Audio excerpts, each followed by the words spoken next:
Capítulo 9. Los dos testigos.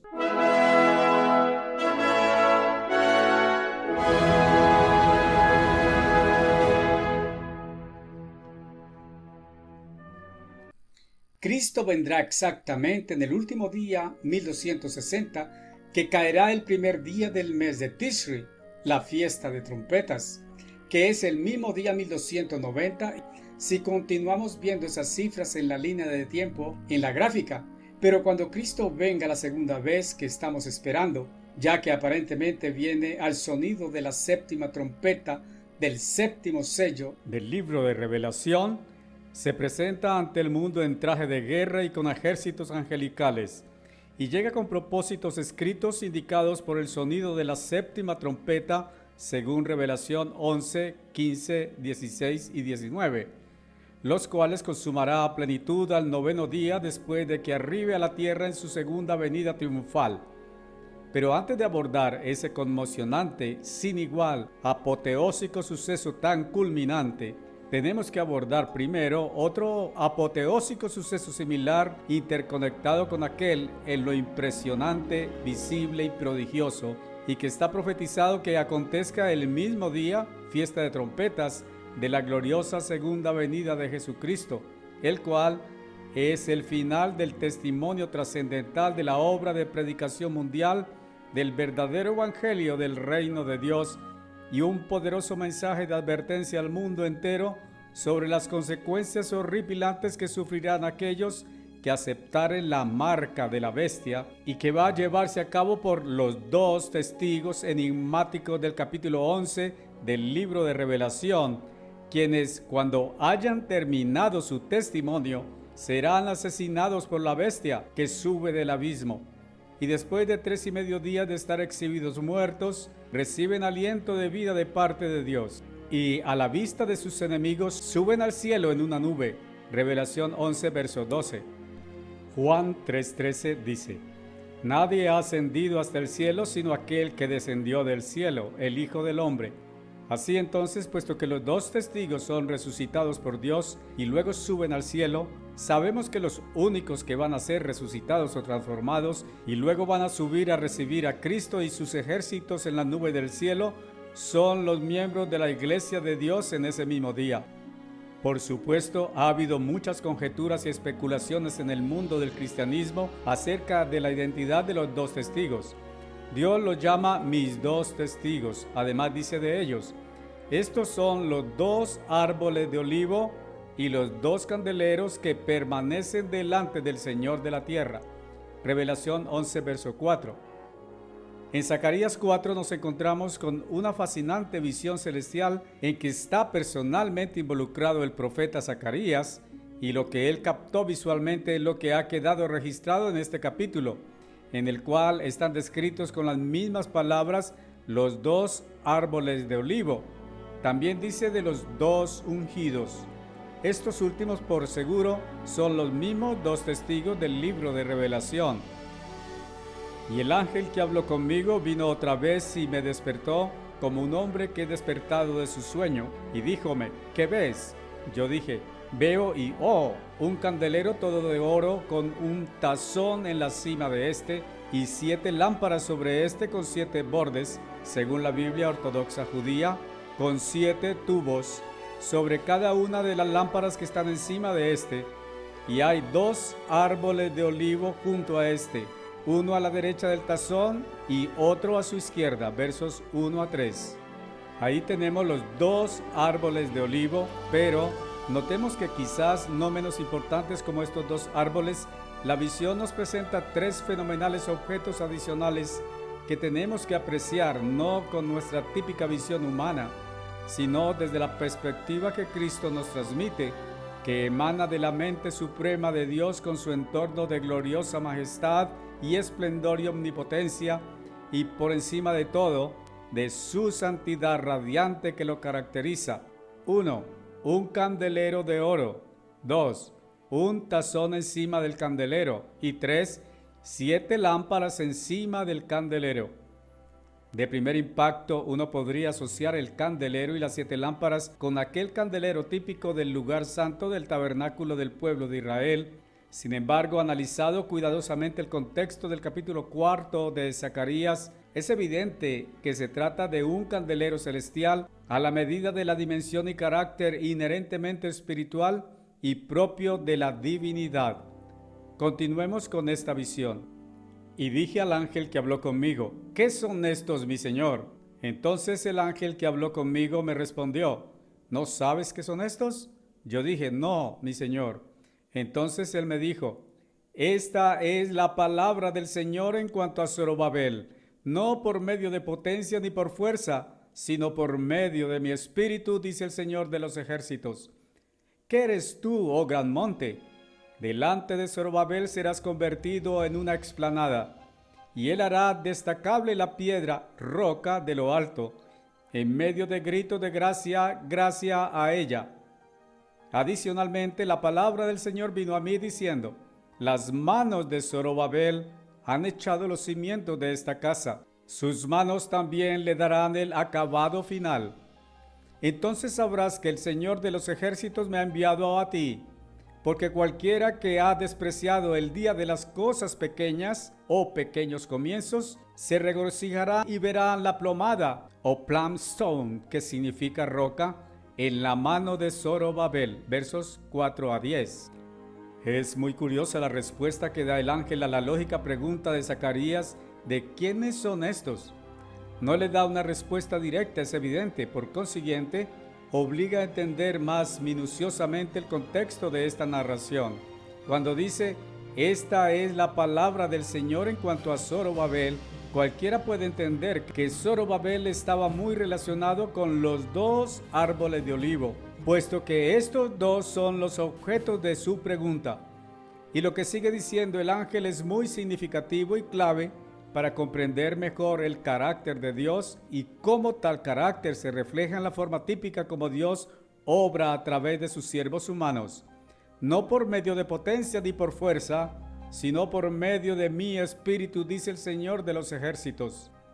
La potencia y la fuerza, como son presentados aquí frente al Espíritu de Dios, por supuesto se refieren a todas las posibilidades físicas que tienen los hombres de producir o construir obras monumentales, admirables y asombrosas a los ojos humanos, pero no a los ojos de Dios, porque cualquier hazaña que hayan podido lograr hacer los hombres en la tierra físicamente siempre va a ser efímera, degenerativa y perecedera, en contraste con las obras de Dios a través de su Santo Espíritu, que en este caso particular comenzó tan pequeño como de la nada o imposible, porque de una simple pareja que por su avanzada edad estaba literalmente muerta fisiológicamente para procrear, tanto que ni siquiera la madre potencial, la esposa de Abraham, creyó cuando Cristo mismo le prometió a Abraham que al año siguiente procrearían un hijo.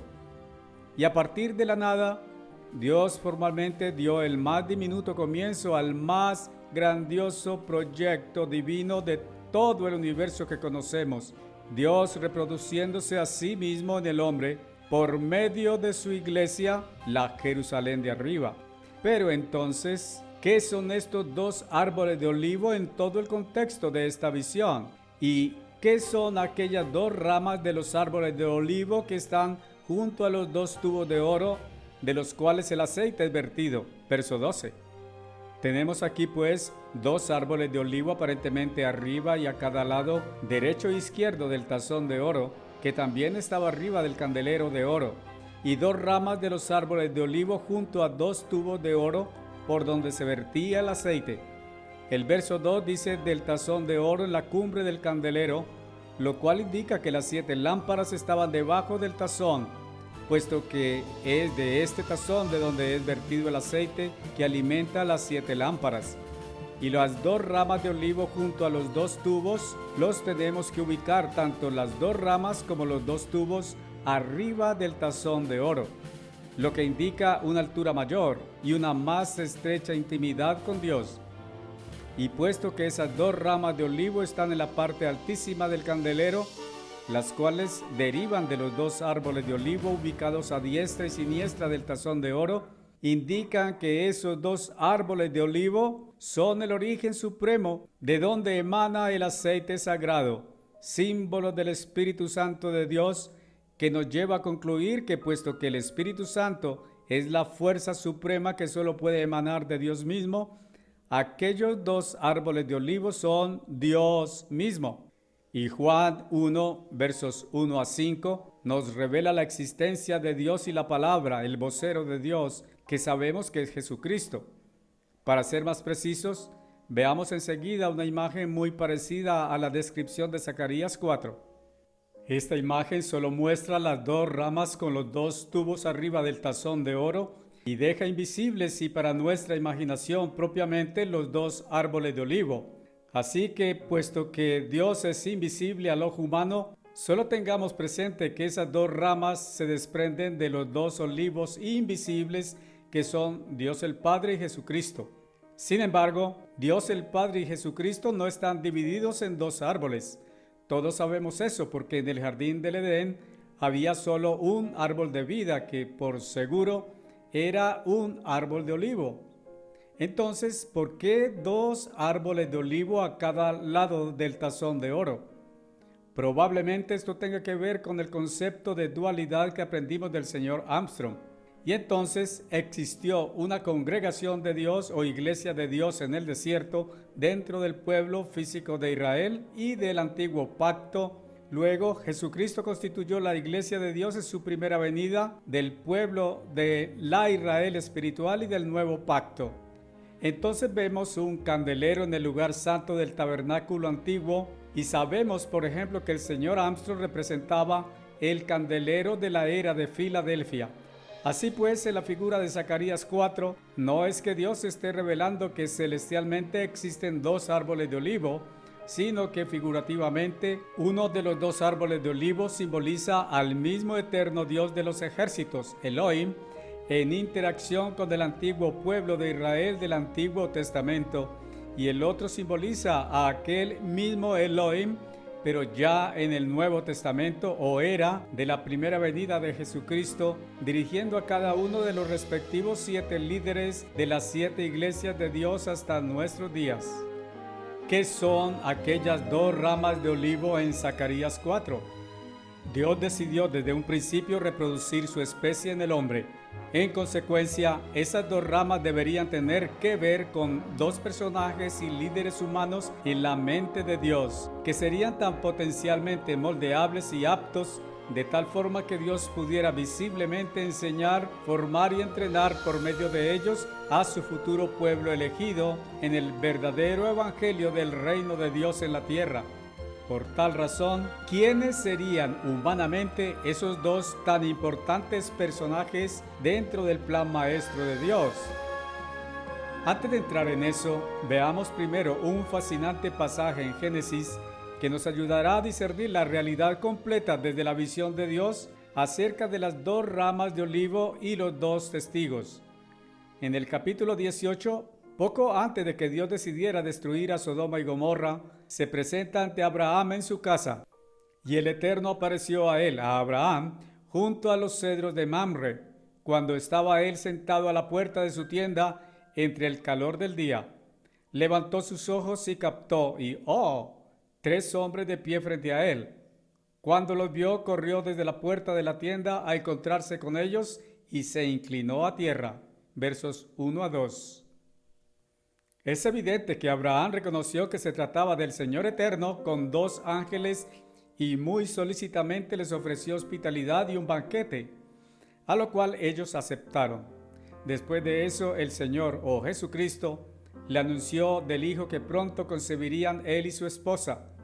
Luego se refirió a la destrucción que iban a hacer enseguida de Sodoma y Gomorra, diciendo: ¿ocultaré a Abraham lo que estoy a punto de hacer?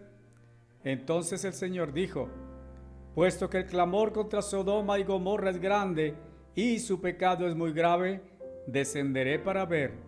Versos 17, 20 y 21. Pongamos atención al siguiente detalle en lo que sigue. Así que los hombres se regresaron y avanzaron hacia Sodoma, pero Abraham se mantuvo de pie todavía ante el Señor. Y en el capítulo 19 podemos corroborar que aquellos dos que acompañaban al Señor en la tienda de Abraham eran dos ángeles. Como dice, los dos ángeles llegaron a Sodoma en el atardecer y Lot estaba sentado en la puerta de Sodoma. Esto nos revela que existen dos ángeles, dos testigos al servicio del gobierno de Dios que normalmente acompañan a Jesucristo, y que es a través de estos dos como Jesucristo, el vocero de Dios, ejecuta lo que con su Padre deciden hacer. Vimos ya en páginas anteriores cómo sirven las diferentes jerarquías angelicales en el gobierno universal de Dios. Y vimos también que aquellos dos arcángeles con sus grandes alas sobre el propiciatorio en el lugar santísimo ostentan la máxima jerarquía angelical, lo cual nos obliga a concluir que son estos dos arcángeles aquellos mismos dos con que el Señor Jesucristo se presentó ante Abraham. Y fueron aquellos mismos dos los que el Señor envió a destruir a Sodoma y Gomorra. Y vamos a tener que llegar a la conclusión de que son estos mismos dos como canalizadores de todo lo que emana del Espíritu de Dios, los mismos dos tubos de oro que reciben el aceite de olivo de las ramas y lo canalizan hacia el tazón de oro. Ahora sí, retomemos el asunto de quiénes serían humanamente aquellos dos tan importantes personajes dentro del plan maestro de Dios que surgen como dos ramas de los dos árboles de olivo. Por lo tanto, abordemos un portentoso evento a la altura de la inconmensurable dimensión espiritual solo del Dios verdadero, registrado en Mateo 17, versos 1 a 3. Y después de 6 días, Jesús trajo con él a Pedro y Santiago y Juan su hermano, y los condujo aparte hasta un monte alto. Y él se transfiguró ante ellos, y su rostro brilló como el sol, y sus ropas se volvieron blancas como la luz, y aparecieron ante ellos Moisés y Elías hablando con él. Poco antes, Cristo, hablando con sus discípulos, les reveló: en verdad os digo que hay algunos que están aquí que no probarán la muerte antes de que vean al Hijo del Hombre viniendo en su reino. Mateo 16, 28. Esto indica que estos dos personajes humanos, Moisés y Elías, serían aquellos dos grandes personajes que ostentarán la más alta jerarquía en el reino de Dios, pues portan cada uno consigo las trascendentales y significativas representaciones conjuntas de Iglesia y Estado. Moisés representando el Estado o gobierno nacional y mundial y la ley civil en el mundo, y Elías representando el sistema de educación y de adoración al Dios verdadero y la ley espiritual eterna que ha de regir a la Iglesia de Dios hoy y el reino de Dios en el futuro. Y en consecuencia son ellos dos también asumiendo la función de dos testigos, los que están representados en la visión de Zacarías por las dos ramas de olivo. Y en este punto usted podría conjeturar: ¿no son Abraham, Isaac y Jacob más importantes a la luz de las Escrituras que Moisés y Elías? Muy probablemente sí, pero recordemos que en la Iglesia de Dios aprendimos que Abraham representó a Dios el Padre y que Isaac representó a Jesucristo, dado como una ofrenda de sacrificio a Dios, y que Jacob o Israel representó a la nación de Israel, que figurativamente se comprometió como mujer matrimonialmente con el Eterno de los ejércitos. Y claro, Moisés y Elías, descendientes de los tres patriarcas, fueron formados y entrenados por Dios como dos grandes líderes que en nombre de Dios y de los tres patriarcas llevaron a cabo las dos obras de liberación, restauración y salvación más trascendentales y de mayor envergadura de todos los tiempos, inmediatamente antes de la primera venida de Jesucristo por parte de Moisés y antes de la segunda venida de Jesucristo por parte de Elías. Tengamos presente que tanto la visión de Zacarías 4 como la de Mateo 17 son visiones futuristas en el pleno contexto del reino de Dios en el maravilloso mundo de mañana. Así que aquellos dos tubos de oro que reciben el aceite de olivo de las dos ramas de olivo aparecen ejecutando un servicio de canalización del aceite de olivo que emana de aquellas dos ramas. Y esto está en perfecta armonía con Hebreos 1, verso 14, que revela que los ángeles son espíritus ministradores de los que reciben salvación. Pero observemos que aquellos dos tubos de oro vierten el aceite al tazón de oro. ¿Qué es o qué representa el tazón de oro en la visión de Zacarías 4? Visiblemente podemos constatar en la imagen de la visión de Zacarías que las características del tazón junto con los dos tubos que le surten el aceite son propias de una especie de reservorio, como lo vemos en un reservorio de agua o de cualquier líquido. Y puesto que este tazón o reservorio está ligado a las dos ramas de olivo por medio de los dos tubos, y ha quedado demostrado que las dos ramas de olivo son Moisés y Elías, todo lo que Dios nos revele que pueda derivarse a partir de esas dos ramas hacia abajo representan la gran obra suprema de Dios con la iglesia de Jesucristo.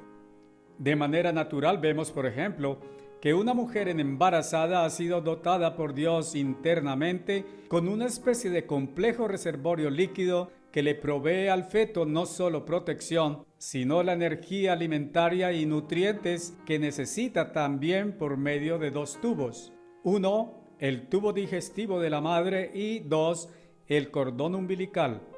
Hemos aprendido que la iglesia de Dios es una mujer espiritual y que estamos siendo protegidos por ella y provistos de toda la energía alimentaria y nutrientes espirituales que necesitamos a través primordialmente de los dos testigos, que obran como dos simbólicos tubos. Uno, el ministerio y los frutos que produce Moisés, y dos, el ministerio y los frutos que produce Elías, los cuales canalizan el Espíritu Santo durante este tiempo antes de nuestro segundo nacimiento. Con todo esto, fácilmente se pueden hacer comprensibles dos hechos. Uno, que el vientre ensanchado como globo de la mujer embarazada tiene la forma de un seno.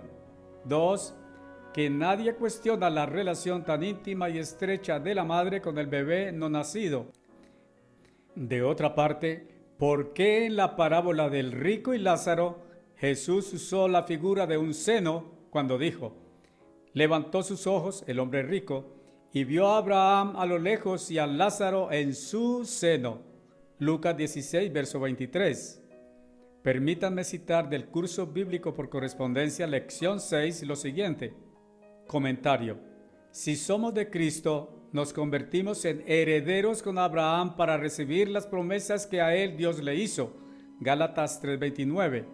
A través de fe, todos hemos de convertirnos en los hijos espirituales de Abraham. Gálatas 3:7. Esto reflejaría una relación muy estrecha e íntima. Una relación íntima o una relación de seno con Abraham, hablando espiritualmente. Hemos de estar en contacto íntimo con él, compartiendo las promesas. Este es el sentido en el que Lázaro fue llevado al seno de Abraham. Tendríamos entonces que ver el tazón de la visión de Zacarías como el seno de Abraham, colmado de las riquezas incontables e invaluables que Dios posee y que ha estado reservando como promesas para su pueblo elegido en todos los tiempos, con que no con leche sino con el aceite de olivo somos alimentados en la iglesia. Además, notemos que los senos están a la altura del corazón y que en Mateo 6 Jesús dijo: porque donde vuestro tesoro esté, allí también vuestro corazón estará. Verso 21. Y también dijo: no acumuléis para vosotros tesoros en la tierra, donde el moho y la herrumbre consumen, y donde ladrones irrumpen y roban, sino acumulad para vosotros tesoros en el cielo, donde ni el moho ni la herrumbre consume, ni ladrones irrumpen y roban. El tazón de oro, pues, es también el seno de Dios, porque allí, como pueblo elegido de Dios, hemos estado acumulando nuestro mayor tesoro. Debajo del tazón de oro vemos tubos que canalizan el aceite del tazón hacia las 7 lámparas del candelero. Como se explicó ampliamente en páginas anteriores, los ángeles siempre han estado en íntima y activa relación con la obra suprema de Dios en la tierra, y que Dios se vale de 7 espíritus o ángeles para servir en la tierra a sus líderes humanos escogidos, Revelación 5, verso 6. Estos 7 ángeles serían aquellos tubos que se alimentan del reservorio o tazón de aceite y lo difunden a las 7 lámparas ubicadas más abajo del candelero celestial, que simbólicamente se convierten en los respectivos candeleros en el lugar santo del templo de Dios, 7 en total, que han existido a lo largo de las 7 eras de la Iglesia y que corresponden a los 7 grandes líderes de Dios que han dirigido la Iglesia de Dios después de Jesucristo hasta el día de hoy. Aunque por otro lado, teniendo presente que aparentemente esta imagen de Zacarías 4 representa el gran proyecto de reproducción divina en ejecución sobre la tierra, es muy probable que aquellas 7 lámparas del candelero celestial hayan estado en activa relación con los líderes que Dios ha usado a lo largo de la historia de la humanidad. Por ejemplo, considerando que esto mismo haya estado sucediendo con los 7 líderes que Dios usó antes del diluvio, porque en Judas 14 dice que Enoc en la 7ª generación desde Adán profetizó, y la Biblia King James lo traduce así, y Enoc también el 7º desde Adán profetizó, etc. Con lo cual tenemos una más completa visión de cómo Dios ha usado en cada generación humana un líder que ha preservado y anunciado el evangelio del reino de Dios en su tiempo. Volvamos a revisar Zacarías 4 en lo que ya ha quedado citado, porque aunque se citó hasta el verso 10, solo se expuso la relación de Zorobabel con los 2 árboles de olivo. Ahora desde el verso 7. ¿Qué eres tú, oh gran monte? Delante de Zorobabel serás convertido en una explanada, y él hará destacable la piedra, la roca, Cristo, de lo alto, en medio de grito de gracia, gracia a ella.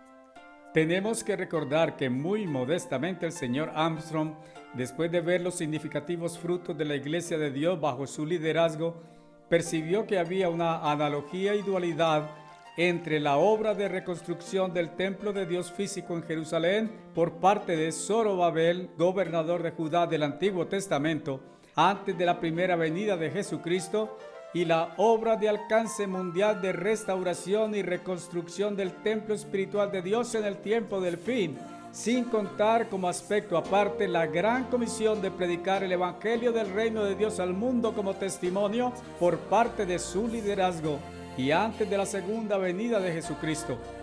Entonces, con estos hechos tan singularmente extraordinarios frente a nosotros, la expresión ¿qué eres tú, oh gran monte?, tenemos que entenderla y aplicarla especialmente relacionada con la obra a cargo del señor Armstrong, el Zorobabel del tiempo del fin, frente a un gran monte, probablemente significando el mundo gobernado por Satanás, tradicionalmente hostil al Evangelio de Jesucristo y particularmente refiriéndose a los muchos millones de personas engañadas del mundo que por los distintos medios de comunicación masiva que utilizó el señor Armstrong se vincularon después de un tiempo de manera condescendiente con la obra de la Iglesia de Dios de alguna manera y o recibieron o tuvieron en sus manos u oídos el verdadero evangelio de Dios en el tiempo del fin antes de la segunda venida de Jesucristo, porque agrega, delante de Zorobabel serás convertido en una explanada.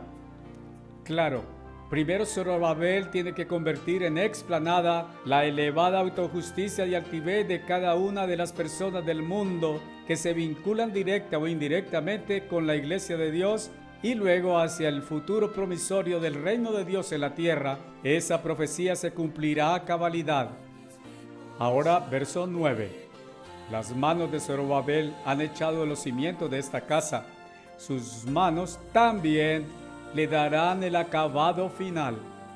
Es una maravilla captar el alcance y dimensión monumental que todavía en el futuro tendrá la obra de Dios a través de este Zorobabel del tiempo del fin. Pues Dios en esta visión celestial de Zacarías 4 nos está revelando que no se trata solamente de la gran obra mundial que el señor Armstrong llevó a cabo alrededor de y por medio de la Iglesia de Dios de la era de Filadelfia, sino que incluye su repercusión en los acabados finales que Dios ha planeado imprimirle a lo que será su propia casa de familia, la familia Dios en el mundo de mañana. porque recordemos la revelación en Daniel 2, verso 35.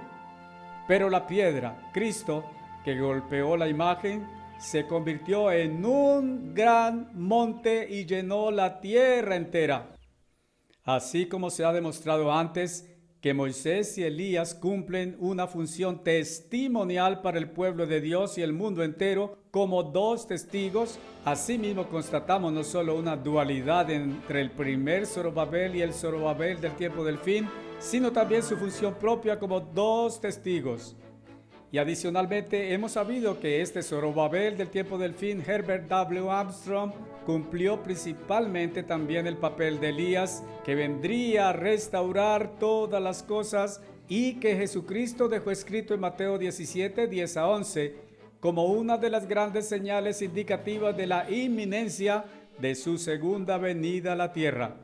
Y en este punto resulta muy interesante preguntarse, ¿cuál de los tres Elías de la Biblia es el que apareció junto a Moisés en la transfiguración de Jesucristo ante sus tres discípulos? Claro, los discípulos identificaron físicamente al profeta Elías junto a Moisés y Jesucristo, pero hemos visto un patrón común en el estilo de Dios de enseñar cómo es que Él ha solido desarrollar en el tiempo su plan maestro de salvación, que es el patrón de dualidad entre algunos acontecimientos significativos bíblicos del Antiguo Testamento y algunos acontecimientos similares, pero realizados a la escala espiritual de Dios en el Nuevo Testamento. Y el señor Armstrong corresponde a aquel Elías del tiempo del fin y ubicado en la escala eminentemente espiritual del Nuevo Testamento. Eso entonces nos arroja mucha luz sobre la enormidad trascendental del papel que cumplió el señor Armstrong y su repercusión mucho más maravillosa que él realizará en el mundo de mañana junto a Jesucristo y Moisés. Finalmente, el verso 14 de Zacarías: estos son los dos ungidos que están junto al Señor de toda la tierra. Esa es la respuesta final que le da el ángel a Zacarías ante sus insistentes interrogantes de quiénes eran los dos olivos, las dos ramas de olivo y los dos tubos de oro. Pongamos atención a la palabra los en ese verso, que significa que se trata de dos bien conocidos por todos. Pero entonces hemos visto varios pares de dos en la visión de Zacarías. 1, los dos olivos. 2, las dos ramas de olivo. 3, los dos tubos de oro. 4, los dos candeleros, el celestial de Zacarías 4 y el terrenal del lugar santo del tabernáculo o del templo. ¿A cuál de esos 4 pares de dos es al que el ángel se está refiriendo? Un primer hecho es evidente, que cada par cumple la cualidad de ser o estar ungidos. El segundo hecho a considerar aquí es la relación que tienen estos pares de dos ungidos con los dos testigos de Revelación 11:4, que dice: estos son los dos árboles de olivo y los dos candeleros que permanecen delante del Señor de la tierra. Los dos árboles de olivo, vimos que se trata del mismo árbol de vida del jardín de Edén y que es Dios mismo, pero visto en dos tiempos, uno en el Antiguo Testamento y el otro en el Nuevo Testamento y hacia el futuro infinito, pero al fin y al cabo ejerciendo la función testimonial como dos testigos. Luego la referencia a los dos candeleros obliga a ver los dos candeleros que conocemos, el candelero del lugar santo del tabernáculo y el candelero correspondiente a cualquiera de las eras de la iglesia de Dios en el tiempo del fin, con la misma perspectiva que se ha expuesto para ver los dos árboles de olivo. Pero entonces, ¿cómo podemos ver más definidamente a los dos testigos de Revelación 11? Continuemos con Revelación 11 para confirmar datos muy pertinentes, significativos y reveladores. Dice: y si alguien los hiriere, fuego se derrama de sus bocas y consume a sus enemigos. Si alguien los hiriere, así es él enjuiciado a ser muerto. Ellos tienen poder para sellar el cielo, para que ninguna lluvia cayere durante los días de su profetización, predicación, y tienen poder sobre las aguas que convierten en sangre, y tienen poder para herir la tierra con toda plaga tan frecuentemente como ellos deseen. Versos 5 a 6. El verso 5 y primera parte del 6 hacen descripciones casi idénticas a las que Primera de Reyes 17.1 y Segunda de Reyes 1, verso 10 describen de Elías el Tisbita. Dice: bien, Elías el Tisbita de Tisba en Galaad dijo a Acab: como el Eterno, el Dios de Israel vive, delante de quien estoy, ni rocío ni lluvia habrá estos años, excepto por mi palabra. Luego dice: si yo soy un varón de Dios, que descienda fuego del cielo y lo consuma a él y sus 50. Entonces fuego descendió del cielo y lo consumió a él y sus 50. Y en cuanto a convertir el agua en sangre y herir la tierra con toda plaga, Éxodo 7, verso 20 a 21 dice: él, Moisés, levantó la vara y golpeó el agua que había en el Nilo, y toda el agua que había en el Nilo se convirtió en sangre, y el pez en el Nilo murió, y el Nilo se polucionó, por lo que los egipcios no pudieron beber agua del Nilo, y hubo sangre a lo largo de toda la tierra de Egipto. Y a partir de esta primera plaga, Éxodo 7 hasta el capítulo 12, describe otras 9 plagas con que Dios castigó a los egipcios, con ranas por doquier, enjambres de mosquitos, enjambres de insectos voladores, enfermedades mortales sobre el ganado, ampollas sobre humanos y bestias, lluvia de granizo, enjambres de langostas, tinieblas por 3 días, muerte de todo primogénito egipcio. Aquí tenemos pues el testimonio al pueblo de Israel por parte de Elías y por otro lado el testimonio al pueblo de Egipto por parte de Moisés, los 2 testigos. ¿Quiere decir que los 2 testigos van a ser Moisés y Elías de nuevo? Para efectos prácticos sí, pero en realidad, como lo evidencian estas similitudes escriturales entre los prodigios que van a ejecutar los 2 testigos de Revelación 11 y las que ejecutaron Elías y Moisés en el Antiguo Testamento que se acaban de citar, podríamos afirmar que parecidamente a como Dios lo predijo de alguien que Él iba a enviar en el espíritu y poder de Elías, que los 2 testigos de Revelación 11 van a venir, uno de ellos, en el espíritu y poder de Elías primero y de manera preponderante a 1, predicar al pueblo físico de Israel, las 12 tribus, y al remanente de la iglesia de Dios de la Odisea, el mismo evangelio y las 19 verdades que Dios restauró y predicó a través del señor Herbert W. Armstrong. 2. Anunciar al mundo entero la inminente segunda venida de Jesucristo para el establecimiento definitivo del reino de Dios en la tierra. 3. Adicionalmente, a una denuncia al mundo contra el papado en Roma por sus prácticas diabólicas y engañosas instituciones mundiales principalmente, y secundariamente esta misma acusación contra otros grandes líderes religiosos mundiales del cristianismo tradicional y de otras corrientes religiosas por sus abominables prácticas paganas, idolátricas, hipócritas y blasfemas contra Jesucristo y el único Dios verdadero, creador de los cielos y de la tierra. 4.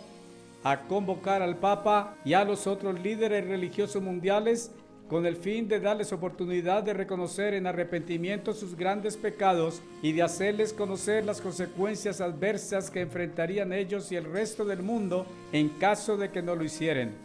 Y en cuanto al otro de los 2 testigos, él vendrá en el espíritu y poder de Moisés a 1. Anunciar la inminente segunda venida de Jesucristo y el restablecimiento del gobierno de Dios sobre la tierra. 2. Transmitir un mensaje de advertencia al gran líder de la bestia profética, el revivido Sacro Imperio Romano, acerca de que como Dios desde muchos siglos atrás lo había anunciado por medio de sus siervos los profetas del Antiguo Testamento, su tiempo y el tiempo de los sistemas de gobierno gentiles en la tierra ha llegado a su fin, y que en contados días Jesucristo aparecerá con gran poder y gloria desde el cielo a destruir todos estos sistemas de gobierno en la tierra para establecer por fin y definitivamente el reino de Dios gobernado por la familia Dios. 3. acusar principalmente a este líder mundial de estar poseído por el demonio y que al servicio de Satanás, estar pretendiendo establecer a Satanás, el gran dragón, como el único Dios verdadero sobre la tierra, a través de la imposición de la marca de la bestia sobre cada humano, y de convencer completamente a la humanidad de que el único Dios verdadero de la Biblia es Satanás, el diablo. 4. Advertir a este líder de la bestia y al Papa sobre la inminente manifestación en el mundo entero de la ira de Dios, que será realizada a través de prodigiosas señales celestiales y advenimiento de diversas plagas que azotarán todo el sistema de vida en la tierra, con el propósito de dar testimonio de quién es el Dios verdadero y de castigar con propósito correctivo a toda la humanidad pecaminosa. Vemos entonces la conexión íntima e interactiva que van a tener los dos testigos con los espíritus que caracterizaron los ministerios de Moisés y Elías en el pasado y con momentos cumbres en el plan maestro de Dios. Aquellos dos tubos de oro que comunican con las dos ramas de olivo y con el tazón de oro no pueden ser otros que los arcángeles Gabriel y Miguel, probablemente Gabriel conectado con el liderazgo de Elías y Miguel con el liderazgo de Moisés. Por supuesto, asimismo, es de esperarse entonces que estarán obrando interactivamente con los dos testigos del tiempo del fin.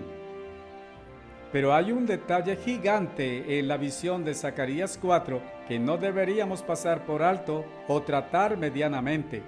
Se trata de los dos árboles de olivo, que ya se expuso que no son dos, sino el árbol de olivo que representa a Dios mismo, pero visto del escenario profético en dos tiempos muy preponderantes, y que el ángel le asegura a Zacarías que estos son también los dos ungidos.